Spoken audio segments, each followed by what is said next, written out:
entrepreneurs, are you trying to make bigger profits in your small business? Like many of us, I'm sure you're feeling it. Business is hard, and now more than ever, you need to have a plan to help your business not just survive, but thrive. And it can happen as simply with thinking with the end in mind. I'm Marcia. I'm a business growth strategist. I've helped tons of small business owners to implement a tangible plan that guarantees increased profitability and guides your growth. And it also plans for your future exit, because a business worth selling is also a business worth owning. And I want to share strategies that I've earned and learned with you on today's Profit with a Plan podcast.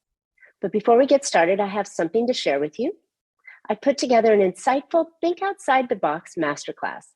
This 15-minute training has been specifically designed to help you learn how to get your business sale ready, even if you aren't thinking of selling it yet. Why now?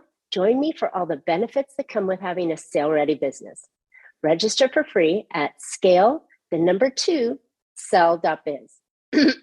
All right, so listeners, I'm excited to have one of my sisters in business, Leslie Hassler. She is a dynamic author, speaker, and business strategist, guiding women-owned businesses and service-based businesses into more profits, cash flow, and success. Business owners come to Leslie seeking a way to strategically scale their business richly, stop the money leaks, and get back in control with confidence. Using her more than 12 years of business experience in finance, mindset, and much more, Leslie takes multiple 6- and 7-figure businesses from cash-strapped and struggling to profitable and thriving with her unique, scale-rich method. So I'm really excited. Leslie has 2 high school boys. She's an avid traveler and the past president of NABO, which is a fantastic women's business organization out of Dallas. So Leslie, welcome to the podcast. Howdy. Thank you for having me. I'm excited.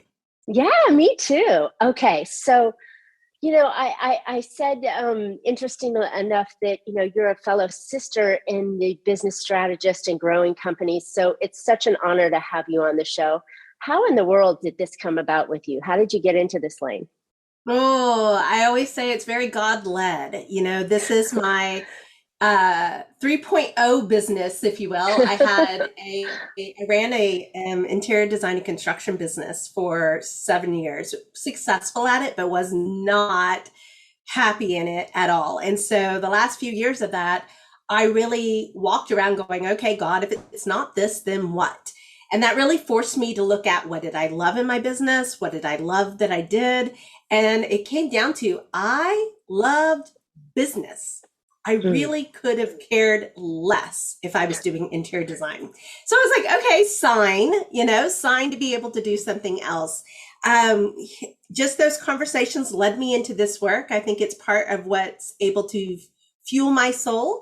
It also keeps me from being a serial entrepreneur that I think would drive my husband absolutely batty.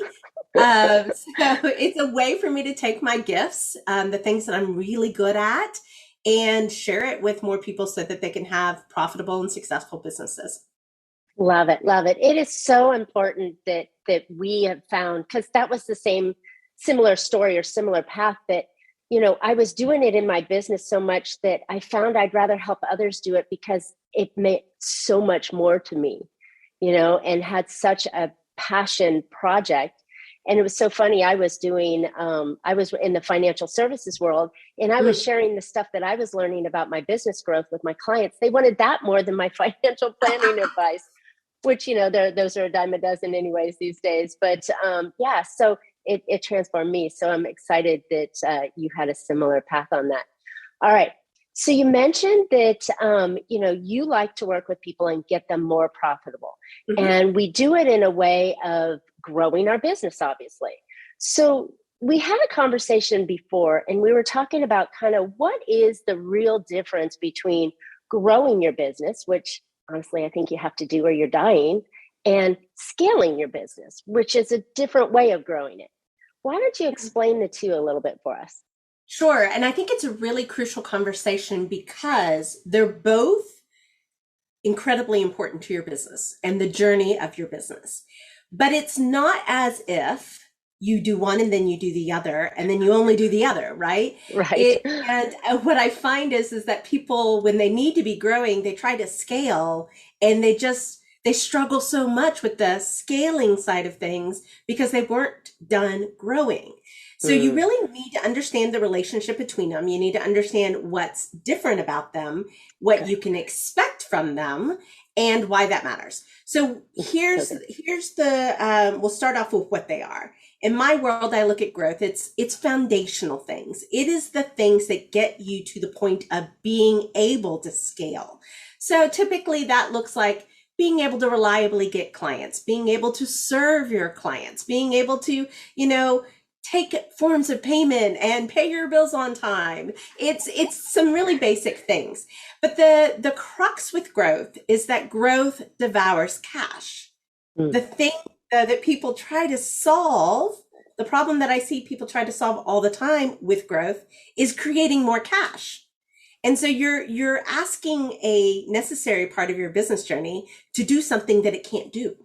Oh, And so you really have to understand and position your business to be able to almost pre-fund that growth so that it has time to mature.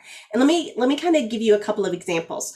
I like that. When I first kind of came across this concept and I was trying to flesh it out for myself and so that I could explain it to my clients, I was talking to somebody in the neighborhood and I was like, okay, but growth devours cash. And I was telling him this concept and some studies that I was reading, and he goes, oh, that has happened to me. And I said, okay, what happened? He goes, well, I bought my father's business.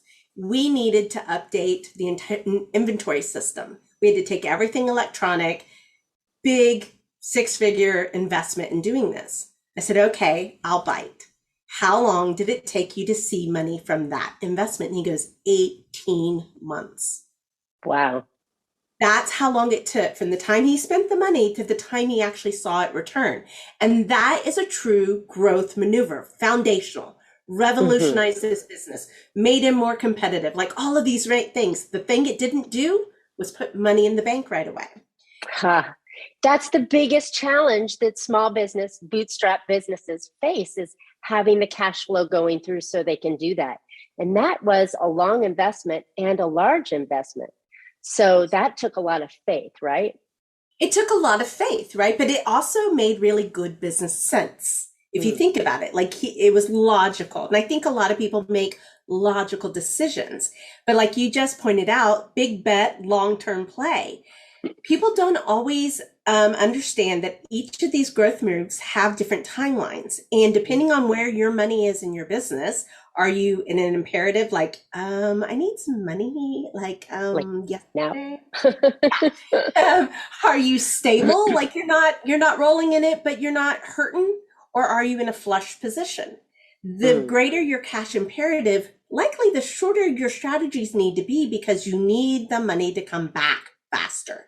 You just can't afford to wait the 18 months or so that Right. that might happen.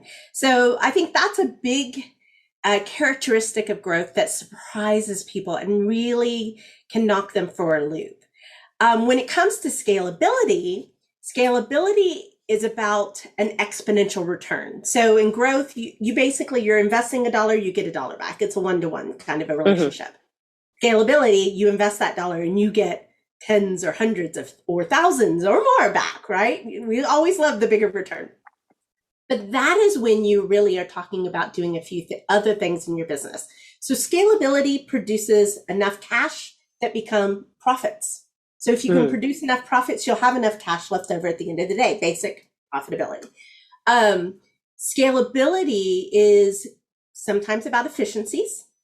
Mm. Sometimes it's about maximizing what you're doing. Sometimes it's Hmm. about reaching capacity with the team that you already have. But you already have those foundations. You're just working on getting more with what you have and getting a higher return on investment for those Love it. efforts.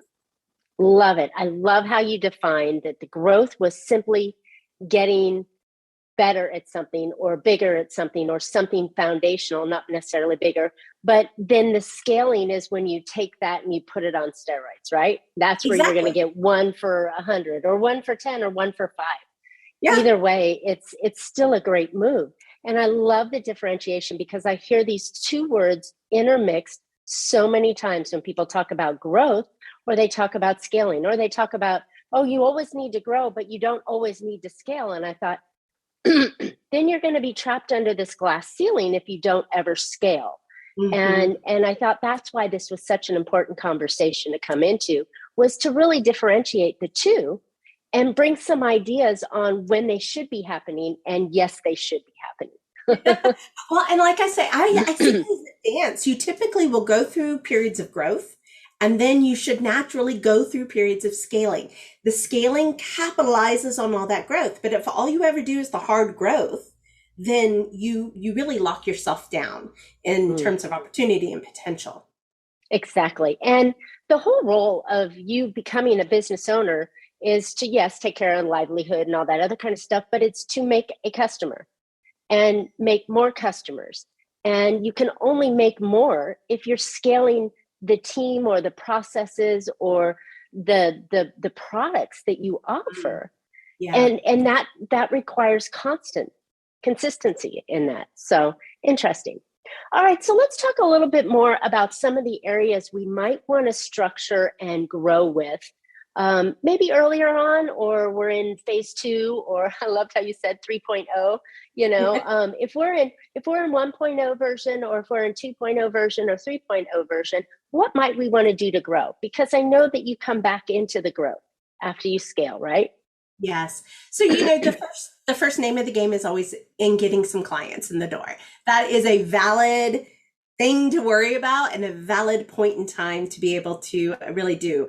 But if you only worry about that and never worry about the back end or your process or your systems or making it more efficient, or maybe hiring some help and some support to help you with that work, then really all you're doing is creating a very heavy, burnout ridden job, right? And you're the boss, right? You're the You're the employee boss. and the boss, and that boss is a biatch. Yeah, she really is not a nice person, let me tell you. He or she is really not that nice person, but basically you're wearing all the hats. You're the chief cook and bottle washer. That's not the best use of your time. It's a valid point along the journey, but you really do have to get into the point in time to say, okay, then it's about how do you create capacity. So the first part, your growth move, is get clients in the door. Know that you can reliably, with at least a decent marketing message. I don't even think you have to be perfect, because goodness knows you don't have to be perfect, but just with a decent enough to be able to get those clients to come in. Your red flags are when you are working so hard in your business that you cannot possibly think about working longer, working harder, getting more clients, and yet there's nothing in the bank account. That's a really good sign that you need to move into thinking a little bit more strategic with how you're going to scale your business. Nice. And I love that, because, we all go through that phase. Everybody has at least 2 or 3 or 5 times, I've gone through that phase of let's grow. And then now I'm stressing and I'm struggling. And then you kind of go over the hump again, and then you're doing well, and then you're struggling again. So it's that early part of the year. So I guess I would call that my phase 1, or Marcia 1.0. Yeah. So I love that. And I think that we need to prepare with that growth and do a little investment in ourselves before that growth can actually continue. And there's that breaking point, right? Where, like you said, you're tapped out and it's time now to, give yourself a little bit more space. That's when you start doing the scaling, right? That's when you start putting in I need to bring in another person or two, or I need to, make my system a little bit more automated, or, take something off my plate and give it to somebody else, kind of thing, right? Yes, and you brought up a couple of really good points I want to make sure I validate. One is that for every level that your business is going to go through, you personally will be going through the same up leveling. So that's your, I always say the ticky tack of what we do is the business part of it, but the soft side of what we do is the mindset, the beliefs, the how. To support that new kind of growth. So really, really important. Unfortunately, None of us get out of it. We all have to go through it. The sooner you can be okay with that, the better it will be. Let me self-confessed, kind of revelation there.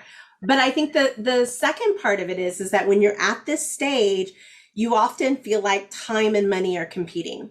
Like when you have the money, you never have the time. When you have the time, you don't have the money, right? And so it's so easy to get locked into this Groundhog Day of frustration over and over and over. That's why the part of coming back in and finding cash and rerouting cash in such a way that you can actually fuel that next level. Chances are, if you've got clients and if you're busy, we can find the money. The money's in your business. It's just you've been so busy at bringing it in the door, you haven't told it how to behave in the business. And so we just need to make some money moves so that you can see your opportunity to be able to do that. And I think one of the things I commonly see at this stage, especially if somebody has team, is one of two things. They might not have the right team that really can help them scale, right? Right. You tend to have people that will support you, but aren't really comfortable with this radical growth that you have envisioned. That's a challenge a lot. The other part that I see is that the business owner just hasn't put enough structure into the business to allow those team members to really reach their capacity. I think, especially in service businesses, it's easy to get busy, but that doesn't mean you're effective. And so we just so true, right? Busyness, here's your truth for the day. Busyness does not make for a good business. Business is that corporate mentality that we kind of brought with us, an old paradigm, but it just doesn't make for a good business. Oftentimes what I see, especially if you do have team and you think they're the rock stars, they're operating at about a 60% capacity. If that, right? And I'm being generous. I don't need them to offer. You don't need them to work at 100% because nobody is ever 100%. But dude, if we could get them to 80, like if you could just close that 20% gap, that's profit. That's stuff that goes to the bottom line. Love it. Well said. I think it's so important to get everybody working efficiently and effectively that you can grow. But you made a really, really good point, is that your people may be holding you back as well. Like they might not be able to self decide or analyze the situation and make decisions on their own, and then run back to you, the founder, and go, oh, can I do this or should I do this? And then that could bottleneck you up even further. So I love the idea that you have to engage and encourage your team to be able to move and scale with that. And I think that's part of the hiring skill set and part of the continuous engagement with your team that's so important. It truly is. It's an evolution that you'll go through as you're kind of going through, is you become less the worker. Your job becomes less about doing all the work and more about ensuring the work gets done. And that is an entirely different skill set, because people can be really good at what they do, but feel really uncomfortable when it comes to being a visionary leader in their business. Yeah, we're all control freaks. We know it. We own that control thing. But that's a huge shift. And it's part of your natural as a founder, your ability to grow and scale, because that scaling is bringing in more people, but it's also freeing up the time that you need to be able to focus on the growth and the scaling. So this is a great conversation, Leslie. I'm loving this. All right. So let's talk a little bit about maybe second stage or third stage growth that we're gonna focus on, and how we can match that scale, and maybe even more of how could we recognize when we're coming into a phase where we're going to shift and grow or shift and scale. So I think the recognizing is part instinct and gut. It's part, especially if you've been on the roller coaster. That thing that keeps me up all night, right? Yeah. Because you've been on the roller coaster long enough, you start to recognize the signs that something's coming.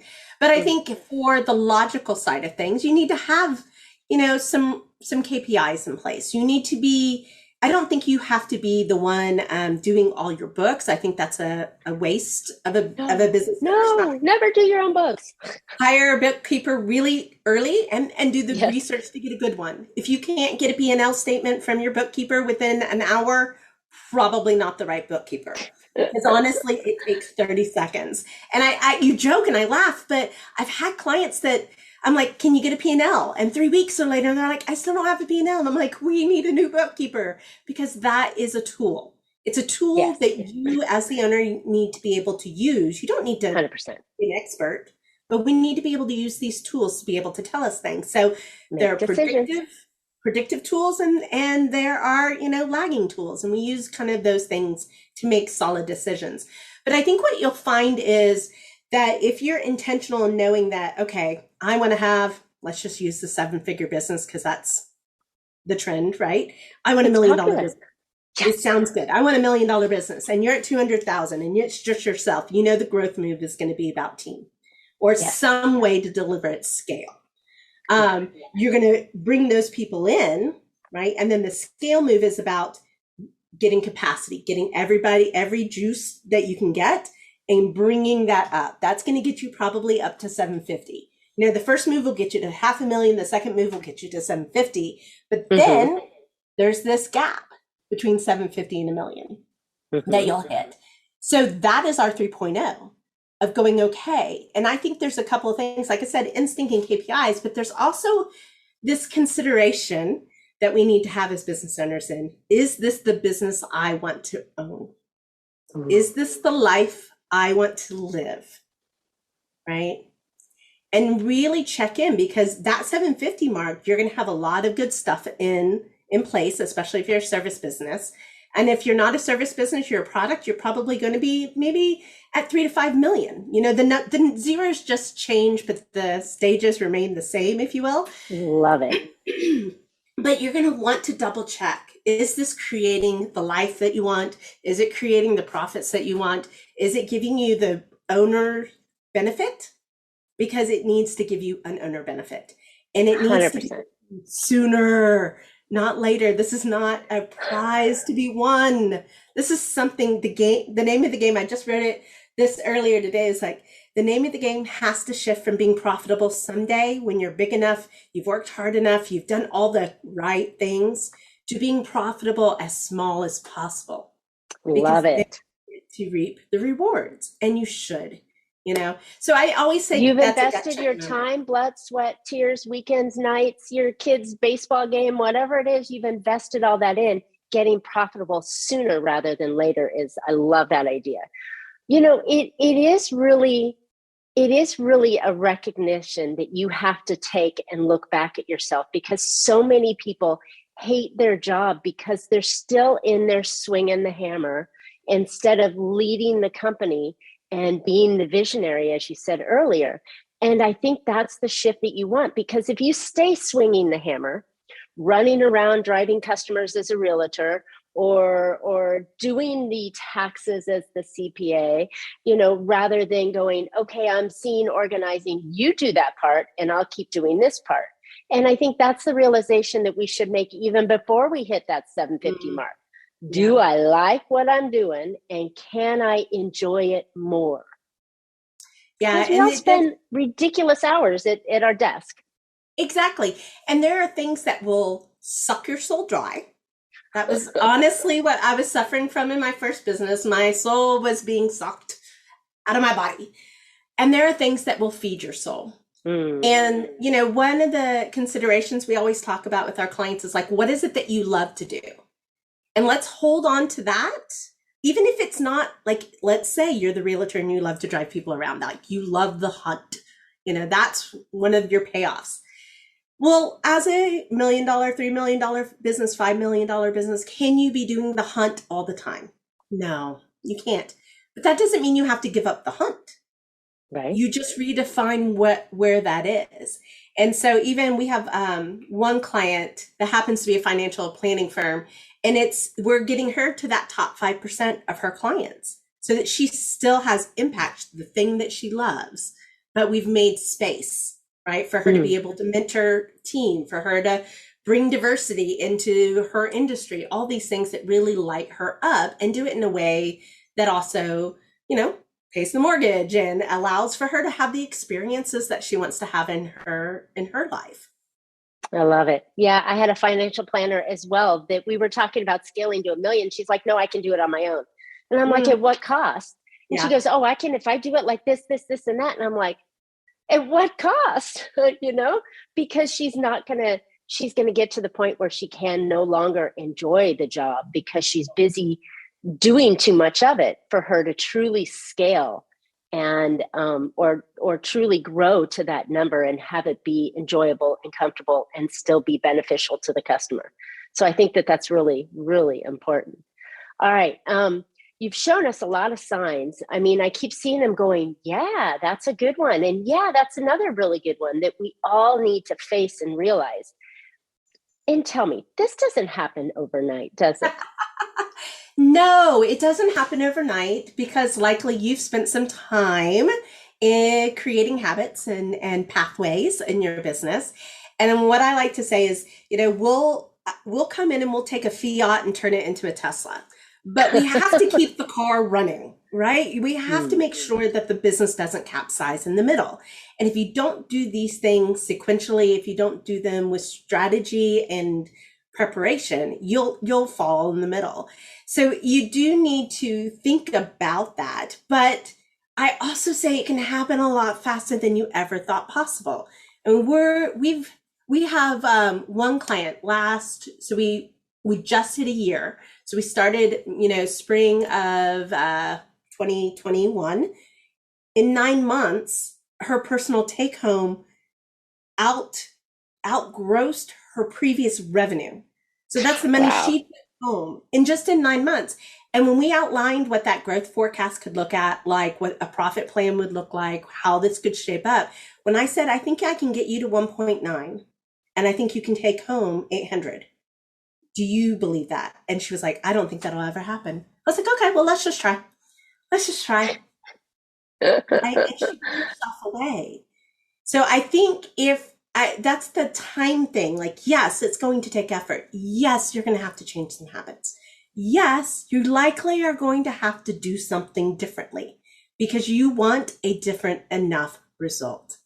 Love it. So not overnight, but totally possible and totally doable. And I think the thing that you and I both face on a frequent basis with our potential clients is that they think, well, I can just do a little bit more. I can just make one more phone call. I can just do another hour here. I don't need help. And that's the difference where I think that having a good advisor on top of your team is going to help you to be able to shift and move that. What did you call it? A Fiat to a Tesla? Go from a Fiat to a Tesla. I love it. And make it run better, because you and I are in a position that allows us to see the gaps that are occurring and be able to shift due to our experience and everything else, and shift the clients in a way that they didn't see because they're so deep in the trenches of the company. Close to the problem. They're too close to the problem. And I do think that as entrepreneurs, one of the best characteristics is that we're highly independent. We believe in ourselves. We know we can make it happen. But the truth of it is that there's no stinking gold star for doing it alone. None. Love it. And I think that's one of those old paradigms of hard work and gotta earn it. And it is an industrialized basis of success in a non-industrialized world. Industrialization is not our commodity anymore, right? It's our experience. It's our knowledge. And knowledge isn't about manual labor. It's just not. And so we haven't fully transitioned out of this hard work type of thing. And instead of going, well, how can I work harder, to going, how can it be easier? How can I actually have this up there. It's like, how can we double our business and work less? How can we do that? That's the name of the game. It's not about working more. So if you likely will have to shift what you're doing, but if somebody tells me, well, I have to work 80 hours a week, I'm like, What are you punishing yourself for? It's so true. I had an attorney that was telling me when we first started working together, he was in the office most of Saturday and often on his laptop on Sunday morning. I wonder how he, why the divorce happened. But, he would work long hours because he was doing all the work. Now he Yeah. had his legal assistant and, doing the nominal little tasks, but really it wasn't until we were able to bring in an associate that would do some of the grunt work that he was telling me later, oh my gosh, I have all this free time. I'm loving it. And we're making more money. Yeah, and I find that there's also something called the competing commitment that people have in their brain. It Mm-hmm. that really is subconscious. Sometimes they don't know it. We have to dig it out and sift it through. Especially when you can see the results and when the profitability gets a stable and secure business where they still won't trust. They won't trust the business to perform and they won't trust themselves to let go because it truly comes down to the trust. Right. And so when you look at what's that competing commitment that your brain has made that probably your 3-year-old or 4-year-old self heard from your parents or your grandparents or an uncle or aunt or something about why you can't let go. And it's, we say a lot all the time is like, in order to grow, you're going to have to let go. You cannot go to a buffet plate. It's like trying to go to a buffet and trying to pile it, a mile I got to get high. my money's worth. I got to get my money's worth. Eventually it's going to fall out or you're going to have a heart attack. One of the two. Right.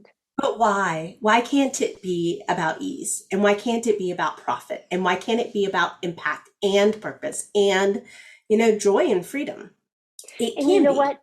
That's wonderful because that is so important.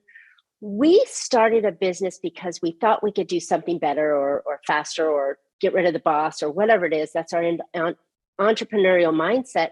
But at the same time, nobody said it had to be really, really hard. You make it hard.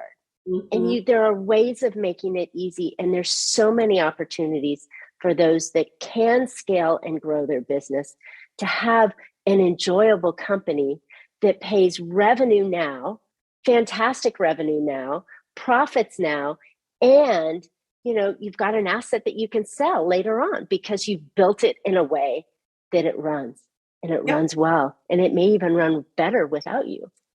Isn't it's always a fun day when you figure that out? Right? When I this love is it. granted to you, you will. I know I did it myself. I was like, "What the heck have I been doing? Why? Why? And now it becomes the game of like, okay, let's play. Let's see how far I can take it. Love it. It's a fun Love game. it. It is. And business is fun and there's tons of benefits to it. Now we just have to get you listeners having fun again. All Yep. right, Leslie, where can listeners find out more about you and getting a business that they want? Sure. Well, we have a great guide. It's 21 ways to be able to find more cash in your business and use it to fuel your business growth. Just some strategies to help you reroute the cash that's already in your business so that you can do the things you'd like to do.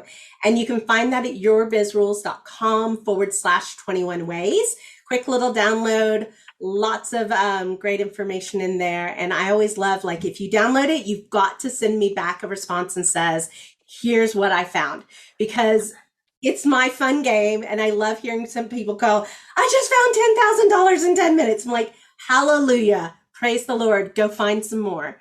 Right. Because Right? I think that's when people find joy again. And they really start to open up to the possibilities that their business likely has the money that they need. They just need to make some different money moves. I love it. Love it. So smart. We all need to think about our business and our finances just a little bit differently because, we shake out those cushions and you can find stuff that will allow you the space and the time and the energy to grow. Because as we said in the beginning, you've got to keep growing and balancing that growth versus scale and growth versus scale and getting you to a position where it's no longer a headache and it's a joy to have. And so, Leslie, you've shared some fantastic ideas with us. Well, thank you so much for having me. It's been a great time. You bet. All right, listeners, I hope you found an idea or two or three or four to put into your business that will help your business be more profitable. Don't forget, now more than ever, it's important to build your business like you want to sell it. Don't forget to register for my new free 15-minute training on how to get your business sale ready, even if you aren't thinking of selling it yet. There are tons of benefits to having a sale-ready business. As we've been talking, more freedom, more money, and it's easier to run. Go register for free at scale2sell.biz. You don't want to miss this class. And Leslie and I would love to hear your ideas. Maybe you go download that report and tell us what you've done to find money and to change, and maybe what you've done. Are you in growth mode right now, or are you in scaling mode right now? And is it working? So comment below, tell us what's going on in your life, and Leslie and I would answer it back. So don't forget to subscribe as well. You want to hear more shows, so you can always catch Profit with a Plan on any of your favorite podcast players. We're looking forward to more great profitable information on next week's show. So until then, make your plans and profit with them. Thanks so much, Leslie. Thank you.